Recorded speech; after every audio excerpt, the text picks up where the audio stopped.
other members of other stakeholders, members of the Fiji Rugby Sevens team, ladies and gentlemen. It's a pleasure to be here today. Some couple of years back, it was a sad day when I met Mr. Donibuka at his wife's funeral, and I said to Mr. Donibuka that God has some plans for you. There's a lot that you need to do, and you have to contribute to the wealth of experience and wisdom that you have. And today we see the final output of a project that he began some time back, and I do recall vividly when he came to my office with a large set of data that he collected and asked me how we could go about examining that data that he had, primary data. These days, ladies and gentlemen, researchers often shy away from undertaking primary research. Most tend to do secondary research, data that is already out there in the public domain. It's easier to just get them and start undertaking research and publish. But you rarely find very little or very few researchers who would undertake primary research. Problem-solving research that has that could contribute amazingly towards solving problems of the society requires you to undertake primary research. Collect data yourself, go to the particular sections of the community, identify those variables, collect data, come back, analyze, and make policy inferences. Yesterday, I was speaking at a forum in Nandi, opening a conference organized by USP, a chapter of IEEE, Institute of Electronics, Engineering, and electrical, something to do with engineering, electrical engineering.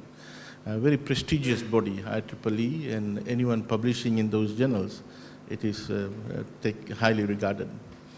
And I mentioned that what we normally expect to see from universities is academics rising above to become intellectuals, meaning their ability to use the research that they have done to influence policy making. What we see today here is an example of an intellectual. This manual here will map out a policy for physical fitness in Fiji in the high school system. And I'll talk about that in a second. So ladies and gentlemen, what I have always said is that a lot of academics do research, solid research, and that's what they are expected to do, is to rise above being teachers. And that's what universities are expected to do. They are the critique and conscience of the society. And what we want is academics to undertake solid research and published in ranked journals. The reason why they're expected to publish in ranked journals is because this finding that the researcher is about to put to public, before it is put to public, it is being examined by experts in that area through a process, a blind review process. Once it goes through that process, then that particular finding holds ground if it is okayed by the referees. Now, of course, that particular research goes through a methodology called scientific methodology. And it is then published in reputable journals. But what makes an academic and intellectual is then take that particular finding and put it in a different version palatable to policymakers. That's the link that is missing to a large extent in a lot of developing countries, a lot of universities, is the bridge between research, academia, and policy making. In the policy making arena, we don't have the capacity nor time to undertake solid research and have our policies guided by research. So some of us do read quite a bit, but we would want country-specific research, location-specific research, so that we fine-tune our policies and our policies are relevant. At times we'll hear people criticizing that the policies or regulations or legislation that have been made has been lifted out from other countries. Now, if that is so, then who are to be blamed? Who are to be blamed? If you examine over the last 19 months of the Fiji first government in being, how much of contribution have we seen from academia towards policy making? How many, we've got law schools here, and University of Fiji, and University of the South Pacific. How many professors or researchers from these law schools had examined all the legislations that went through Parliament and came to us and said, we want to make contribution, this is, we think is our position. That's the way to go. If academics wants to make a difference to society, at the end of the day, all research that is being done, the ultimate objective is to make the society better, is to lift the standard of living of the society. That's the ultimate objective of any government. All the rest are intermediate outputs. The outcome that we are looking forward to is improvement in living standards, a sustainable, peaceful, and progressive society.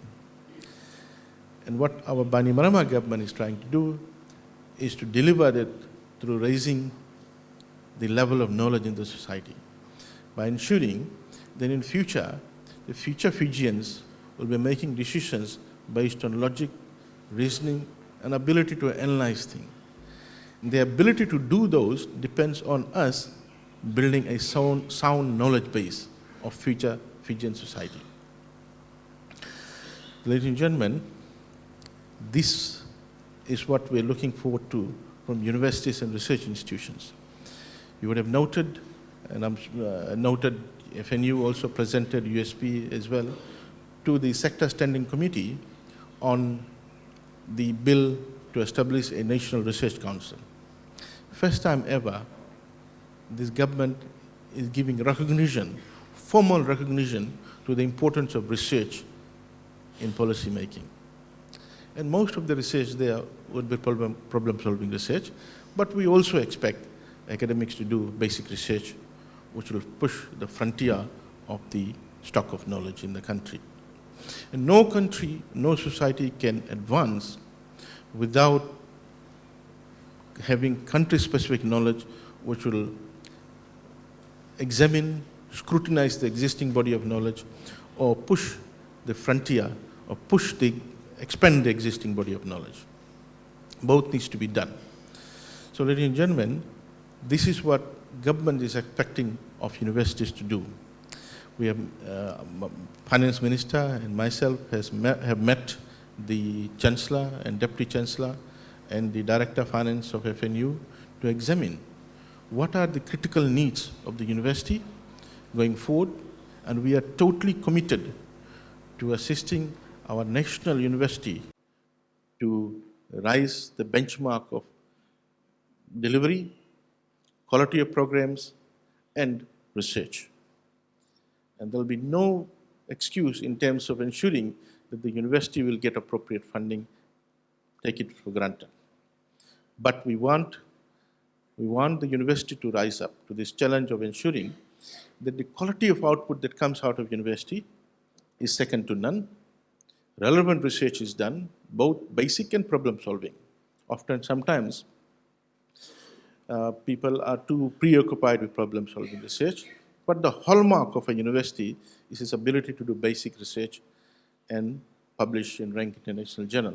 But then, again, as I said, that a version of this should be published or disseminated to policymakers through symposiums, workshops, discussion forums, updates. But I must say that over the last 6 years or so, FNU have done remarkably well in terms of getting the brand name out, in terms of assisting the country move forward and filling or providing the cadre of expertise in different areas.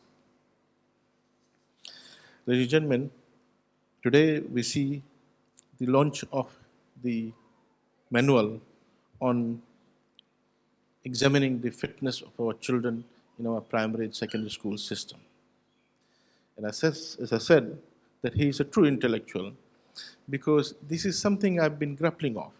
So it's not about launching and announcing the manual, but launching and announcing that we, Minister of Education, will actively, which I have been wanting to do for some time, but I got sort of sidetracked with other issues, to launch a major drive for our students to take part in physical activity.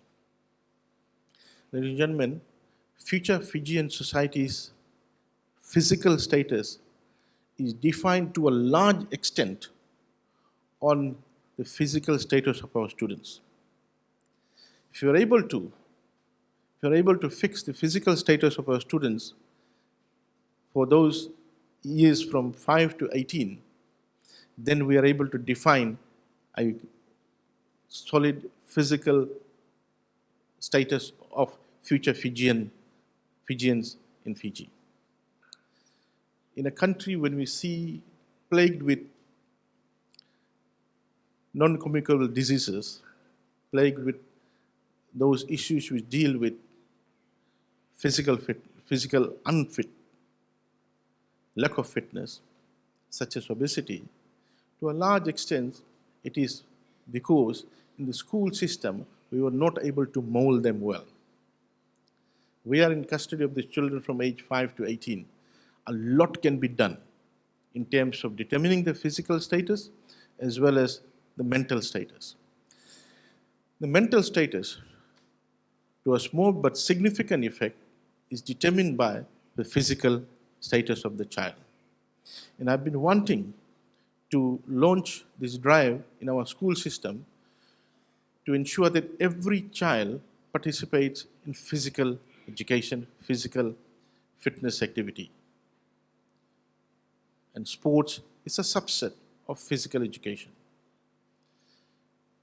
To the extent that contributing towards physical fitness of a child, you're also contributing towards child's economic prosperity, given that sports has become an industry for Fiji and Fijians.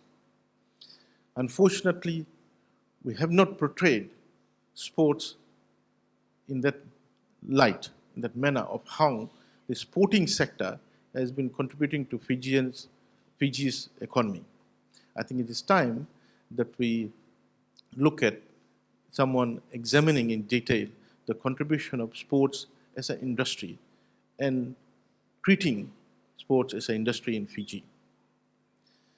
Not only directly, but indirectly through as ambassadors and marketing agents to other industries in Fiji. Enormous contribution that our sporting sectors, sports teams in particular, the rugby sevens have done towards marketing other sectors of the economy. And this hasn't been valued appropriately to date.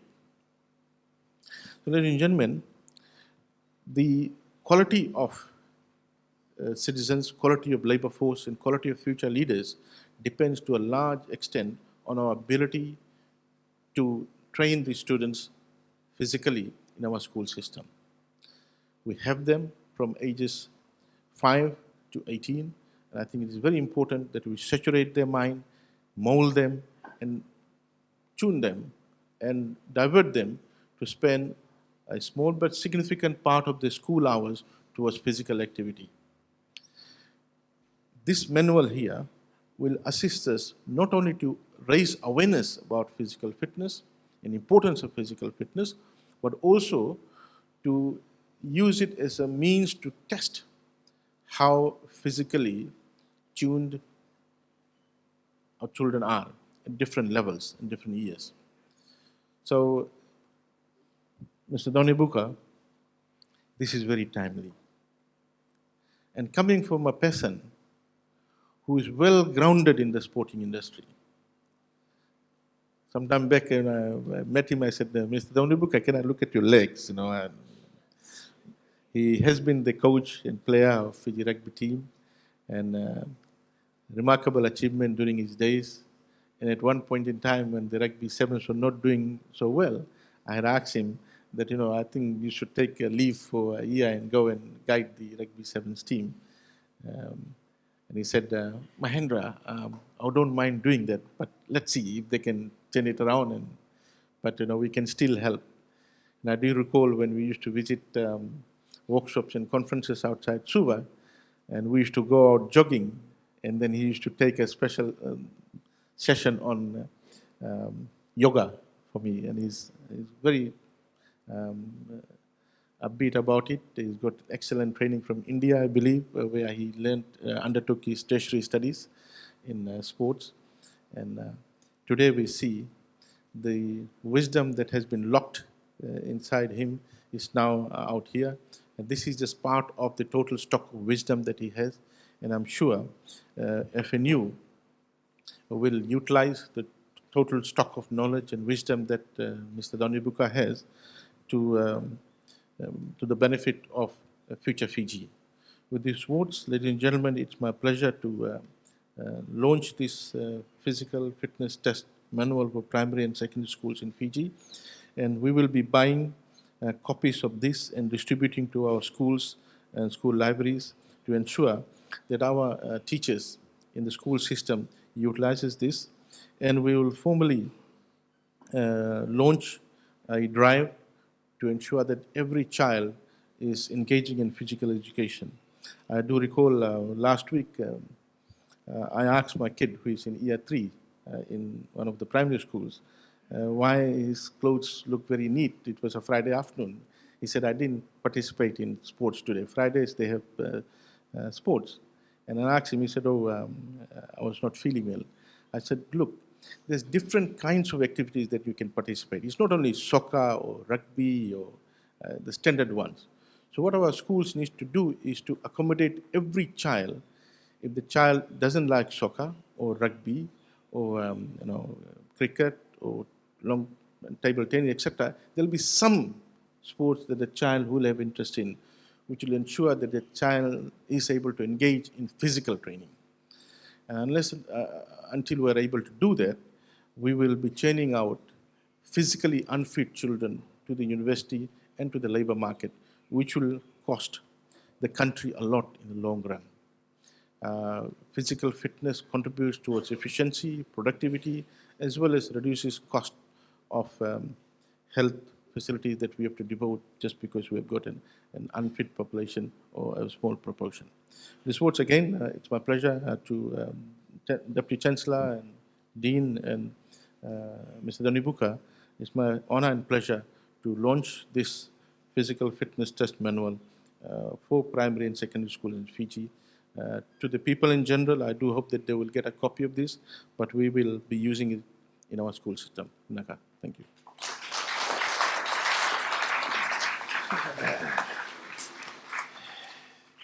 Can I just ask another big round warm of applause for that beautiful speech that you've heard from the Honorable Minister for Education, inspiring us, especially academics, to be able to go into more solid and quality research. Thank you very much for that timely reminder.